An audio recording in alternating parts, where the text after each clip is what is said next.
The office tower stood like a glass and steel monolith against the night sky of downtown Atlanta. Its windows glowed faintly, cubes of light stacked high into the darkness, but most of them were empty now, desks abandoned, monitors asleep, and the faint hum of the HVAC system filling the silence. On the 22nd floor, the law firm of Carson and Holloway still held its polished veneer of daytime importance. Mahogany desks, framed diplomas, leather chairs angled just so. But under the fluorescent buzz, it looked lonely, stripped of the bustle that made it feel alive during the day. This was the hour when Marcus Daniels came alive. He pushed his supply cart through the glass doors at 9:15 sharp, like he did every Monday through Friday. The wheels squeaked, and the faint smell of lemon cleaner followed him as he moved. Marcus was a tall, broad-shouldered black man in his 40s, with calloused hands, tired eyes, and a quiet patience that only came from years of doing work most people never noticed. His uniform, a navy polo with Regal Cleaning Services, embroidered in gold, hung loose around his frame. He'd been cleaning this office for 3 years. The routine was muscle memory now. Vacuum the carpets, wipe the glass walls, empty the trash bins, polish the desks. He rarely saw anyone at this hour, except the occasional paralegal working late or a lawyer too buried in depositions to go home. But tonight, someone was still here. Her office light was on. Marcus noticed it as soon as he turned down the long hallway with the partners' corner suites. The light spilled out through the frosted glass door marked Rebecca Carson, managing partner. Her door was cracked open, just enough for him to hear the faint clack of a keyboard inside. He hesitated. Normally, he'd circle back later, give her space until she left. But the trash bin in her office would still need emptying, and besides, she'd always been polite to him in passing, at least polite in that brisk, distracted way of people who lived above his world. He knocked gently on the doorframe. Rebecca Carson looked up from her laptop. She was in her mid-30s, sharp-featured, blonde hair pulled back in a bun that had loosened over the long day. Her blazer was draped across the back of her chair, sleeves rolled up, and there were faint shadows under her eyes from too much caffeine and not enough sleep. "Oh, hey," she said, surprised. "Didn't hear you come in." "Evening, ma'am," Marcus replied, his voice deep but soft. "Just need to grab your trash." She glanced at the overflowing bin beside her desk and gave a small, tired laugh. "Guess I've been stress-eating almonds all day." Marcus bent down, tied up the trash liner, and replaced it with a fresh one in one smooth motion. He could feel her watching him, not in a critical way, but with a strange kind of attentiveness he wasn't used to. Most nights, the lawyers barely looked up when he came around. "Long night?" he asked, still crouched by the bin dock. Rebecca leaned back in her chair, sighing. "You could say that. Trial prep. Jury selection starts next week, and I swear my opposing counsel was born just to drive me insane." Marcus chuckled lightly as he stood. "Sounds like they pay you good money to wrestle with the impossible." She smirked, then tilted her head. "And what about you? This your full-time gig?" He shook his head. "Part-time now. I drive deliveries during the day. Cleaning helps cover the rest." Her eyes softened. "That sounds exhausting," he shrugged. "Work's work." Something flickered across her face, curiosity, maybe, or respect. Then her phone buzzed, and she glanced down, her features tightening again. "Sorry, I should let you finish up." "Don't want to keep you." "No trouble," Marcus said. He gave her a nod and moved on, but as he pushed his cart down the hallway, he felt the echo of her gaze lingering behind him. The week went by in the same rhythm. Marcus arrived each night at 9. Most nights Rebecca was gone, but sometimes she was still there, hair falling loose from its bun, eyes fixed on documents scattered across her desk. They began exchanging small conversations, casual words that somehow stretched longer each night. He learned she'd gone to Yale, graduated top of her class, and built her reputation as a litigator before she was 30. She learned he had once studied mechanical engineering before dropping out to take care of his younger brother after their mother's stroke. He didn't go into detail. He never liked burdening people with his story, but she listened, asked questions, and didn't look at him like he was less. There was one night, a Thursday, when the storm outside rattled against the floor-to-ceiling windows. Lightning flashed, and the city lights blurred behind sheets of rain. Rebecca was standing at her window, arms crossed, staring at the storm like it held answers she couldn't find. "You ever feel," she said quietly when Marcus entered, "like the higher you climb, the lonelier it gets?" He paused, holding the mop handle. "Every day," he admitted. Her eyes flicked to him. They lingered. And in that silence, something unspoken passed between them, two people from different worlds.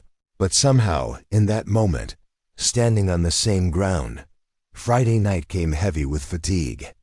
Marcus had been working a double shift, and his knees ached as he wheeled his cart into her office. Rebecca was still there, of course, stacks of binders spread across her desk like walls closing in. She rubbed her temples, then looked at him with a half-smile. "You must think I'm crazy for being here every night," she said. "I think you work hard." Marcus replied simply. She studied him for a long moment, as though searching for something in his face. Then she said, almost hesitantly, "Do you think we could start right here?" Marcus froze, confused. "Start what?" Rebecca gestured vaguely to the space between them, her expression a mix of vulnerability and determination.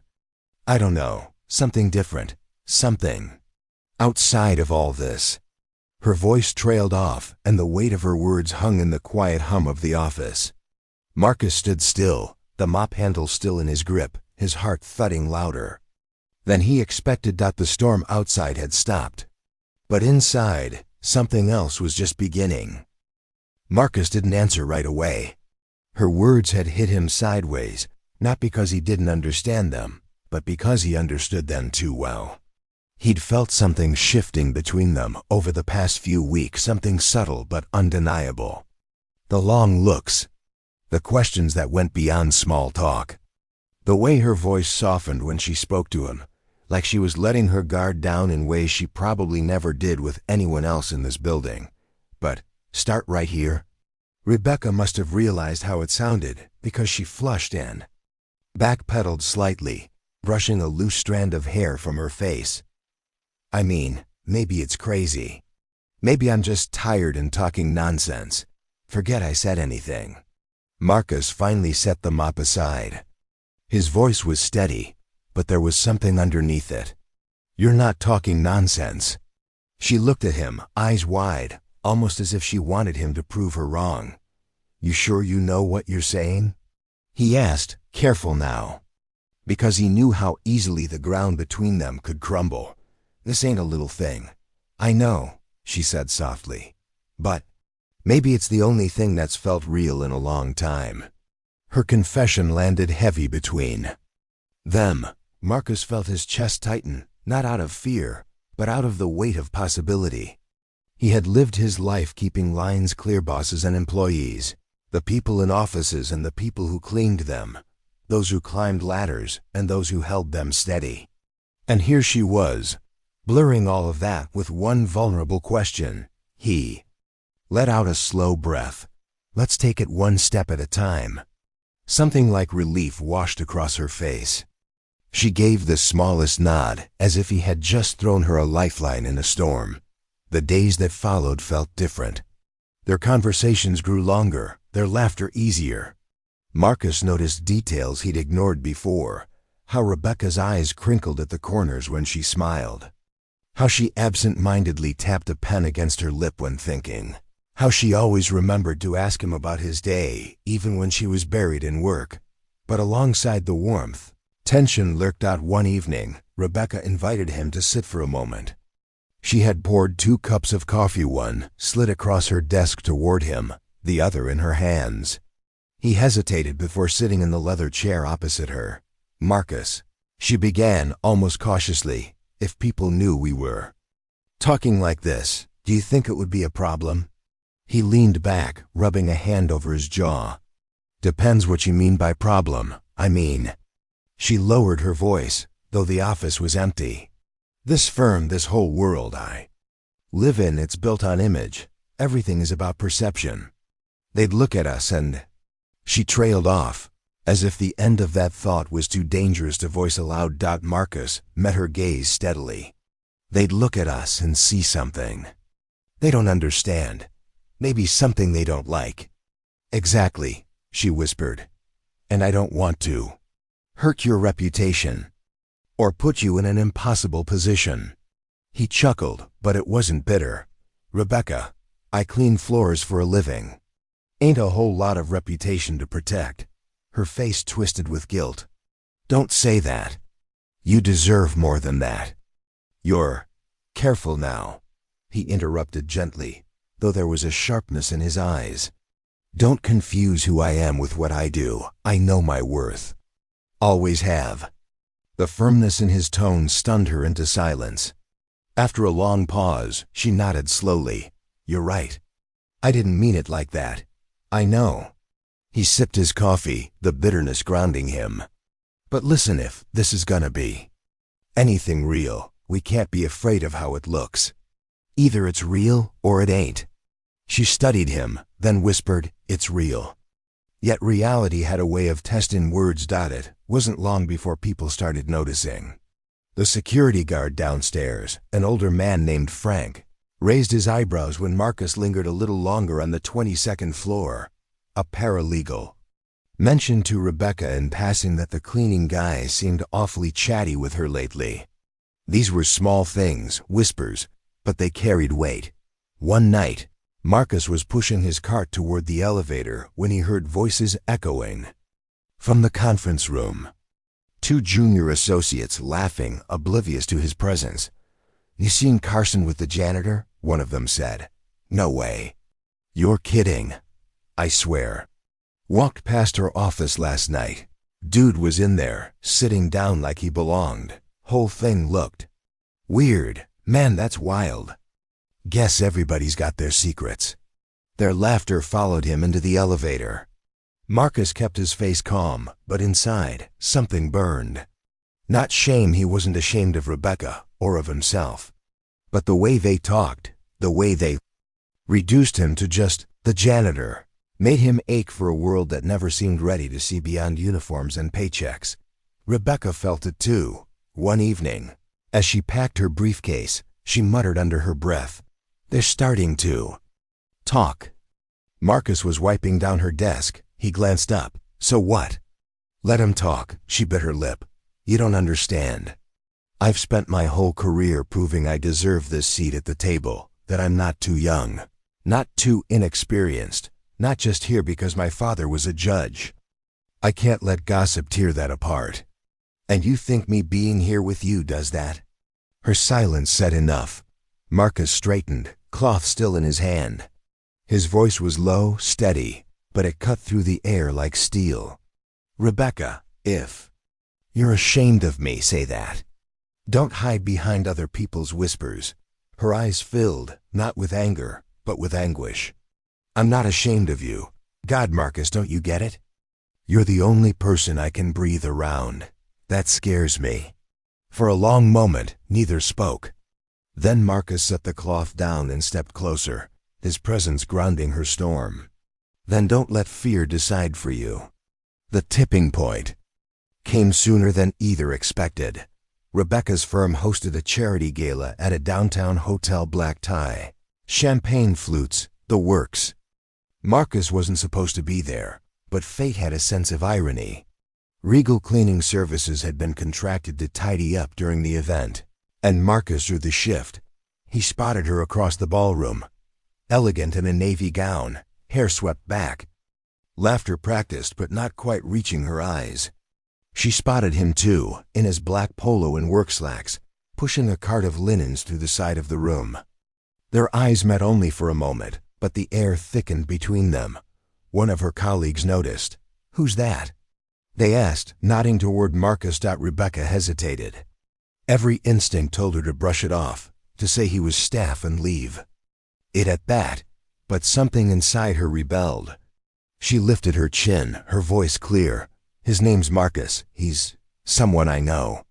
The colleague raised an eyebrow, sensing more than she revealed. Gossip would spread by morning after the gala wound down. Rebecca slipped out into the service hallway, heels clicking against the linoleum.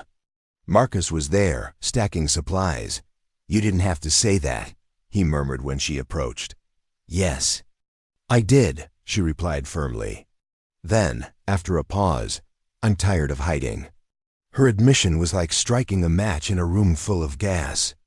Marcus felt the fire catch, dangerous, undeniable, alive, no matter how bright, also cast shadows. The next week, Rebecca was summoned to a closed-door meeting with the senior partners. They questioned her about her choices, about appearances, about the reputation of the firm. Their words were laced with condescension, though cloaked in concern. "You're on track for equity partnership," one of them said. "Don't risk it by fraternizing in ways that could reflect poorly." Rebecca sat stiffly, anger simmering beneath her polished exterior. She wanted to tell them off, to remind them she had won cases they couldn't touch, that she earned her place 10 times over. But the weight of their warnings settled like chains. That night, she sat in her office long past midnight, staring at the city lights. Marcus found her there, shoulders tense, eyes haunted. "They cornered you," he guessed. She nodded. "They want me to stop seeing you." Marcus clenched his jaw, then forced himself to breathe. "And what do you want?" Her silence was the hardest answer of all. He stepped closer, his voice breaking through the quiet. "Rebecca, I won't beg you, if this is too much, if you can't just say so. But don't stand there and let them make the choice for you." Her eyes brimmed with tears. "I don't want to lose everything I've worked for." Marcus swallowed hard. "Then maybe you never really had it to begin with." The words landed like a thunderclap. She looked at him, stricken, and he turned away, pushing his cart down the hall. For the first time in weeks, he didn't look back. The nights that followed were colder. Marcus still cleaned the office, but their conversations dwindled to polite exchanges. Rebecca buried herself in work, trying to silence the gnawing ache in her chest. The distance between them grew, not because the feeling had vanished, but because it had become unbearable to confront. And yet, the silence only made the question louder. Was this where it ended, or was this just the storm before something greater?